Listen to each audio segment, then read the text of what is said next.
What's going on, family? This is Scrapbook Boxing Museum of the Forgotten Fisticuffs series. I want to continue to honor Black History Month with some of the greatest African-American fighters in boxing history. I want to connect the dots between 1940 and 1951. I believe it has relevance. You had a great deal of great fighters who turned professional in 1940. Fighters such as Jimmy Bivens and Burt Littell, Ike Williams, Sugar Ray Robinson, Willie Pep, Ezzard Charles. Now, Jake LaMotta turned professional in 1940, but he didn't have his first fight until 1941. But he got his license in 1940. Bo Jack had only one fight in 1939. I consider him a 1940 fighter.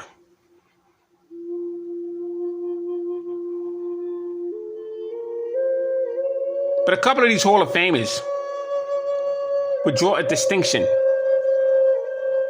amongst one another. Because Sugar Ray Robinson would turn professional October 4th, 1940, when he would walk into New York's Madison Square Garden to face off against Jose Escoveria. He was on the undercard of Henry Armstrong and Fitzy Zivic. Ray Robinson had an outstanding amateur career.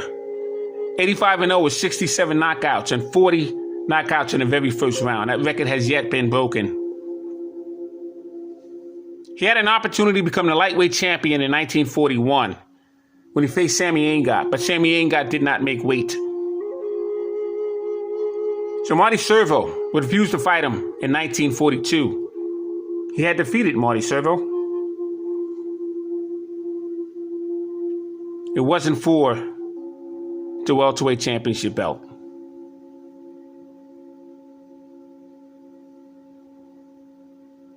So when the war came between 1942 and 1945, Ray Robinson had to wait it out. In 1946, he would finally get an opportunity for the welterweight championship strap. It was vacated. And he would fight Ohio's Tommy Bell. He would become the welterweight champion of the world. But in 1951, after facing Jake LaMotta 5 times, he would get an opportunity February 14th of that year. It would be known as the St. Valentine's Day Massacre. He would stop Jake LaMotta for the first time of their 6-fight trilogy. And he would become the middleweight champion of the world. Now, he won that title in 51, but he would lose it 7 fights later to England's Randy Turpin. And then he would regain that title from Turpin at the New York's Polo Ground in 1951. So here's the distinction. After turning professional in 1940, he would lose his crown in 1951. How does that connect with Ezzard Charles? Ezzard Charles had an amateur career record of 42-0. One of the greatest amateur fighters of his time. Had a remarkable amateur career. But he himself would turn professional in 1940. Had an opportunity when he was ranked number 1 for the middleweight championship belt, but Tony Zale refused to fight him. So he had to move up to the light heavyweight division, and then eventually the heavyweight division. And in 1949, he would win the NVA version of the heavyweight championship belt when Joe Louis would vacate and retire that title. Ezzard Charles would defeat Jersey Joe Walcott for the NBA heavyweight championship belt. But he was told by many that he was not the lineal champion, did not defeat Joe Louis. And he wouldn't be recognized as a true champion until he would face him. So in New York Yankee Stadium, Ezzard Charles would meet Joe Louis. Brutal 15-round contest.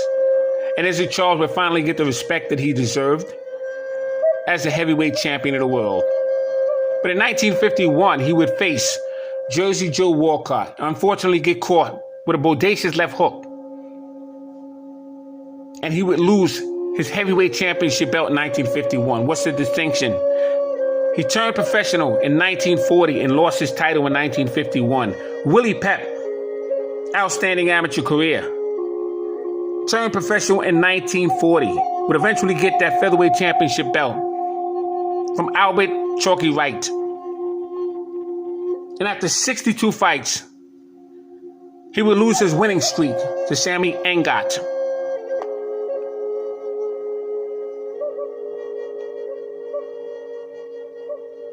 But he would become champion and hold that title until 1951, when he would lose that title to one of the greatest and hardest punching featherweights in boxing history, Boston's own Joe Sandy Sadler. So Willie Pep would win his title from Albert Chalky Wright. He turned professional in 1940, but he would lose his title in 1951.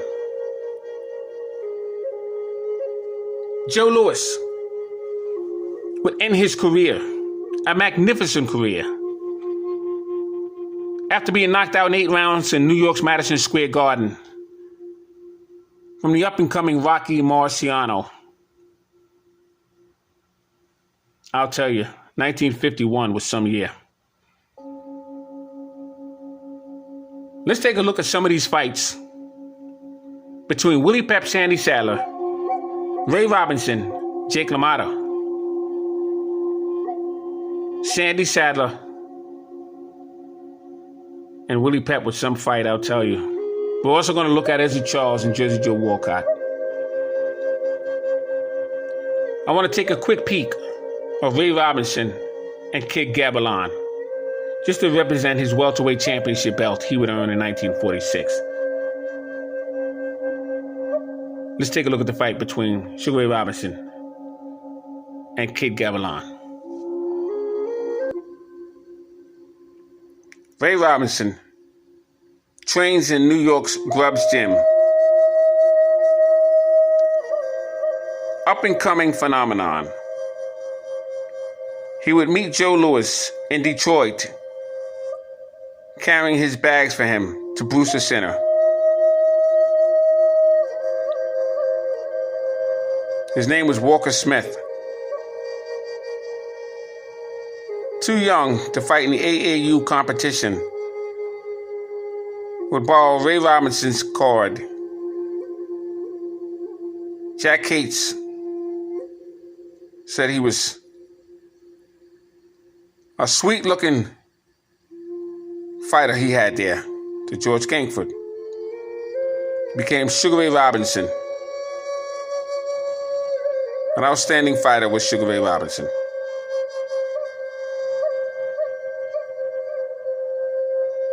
Here he trains for Kid Gavilan, the Cuban Hawk. Kid Gavilan was some fighter. He would have a bolo punch. It was different than Seferino Garcia's. It was a double bolo punch where he would uppercut under the heart and come over the top to the head. He learned that by chopping down sugar canes in Cuba with a machete knife. He had one of the fastest hands in the welterweight division. And the war with Gil Turner was a ring classic. But in Philadelphia, Pennsylvania, he would face the great Sugar Ray Robinson.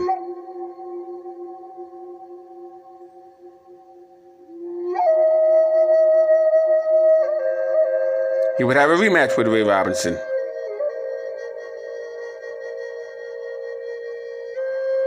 This man here could fight. The Cuban Hawk, Kid Gavilan. But when you're looking at a great fighter with fast hands, brilliant combinations, a true constitution to the game, look no further. Sugar Ray Robinson was your man. Greatest pound-for-pound fighter in boxing history. The accomplishments that he has achieved during the time he came up was phenomenal.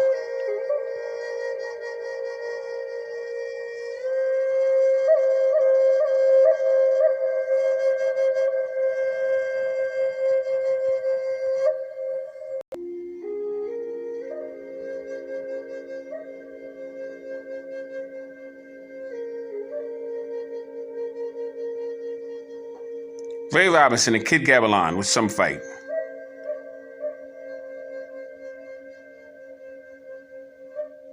Some say the second fight was controversial. Both men came to fight. You're looking at two stylistic fighters. Very hard punching. Ray Robinson was young and in his prime, and the best Ray Robinson missed out opportunities between 1941 and 1946. But he would get a shot at the title, and he would make good with it. He would take on all contenders. Kid Gavilan was no exception. He would have eventually become a champion. And he would have some great fights with Billy Graham, Gil Turner, Chuck Davey, Sugar Ray Robinson. Oh, what great fighters we're looking at right here.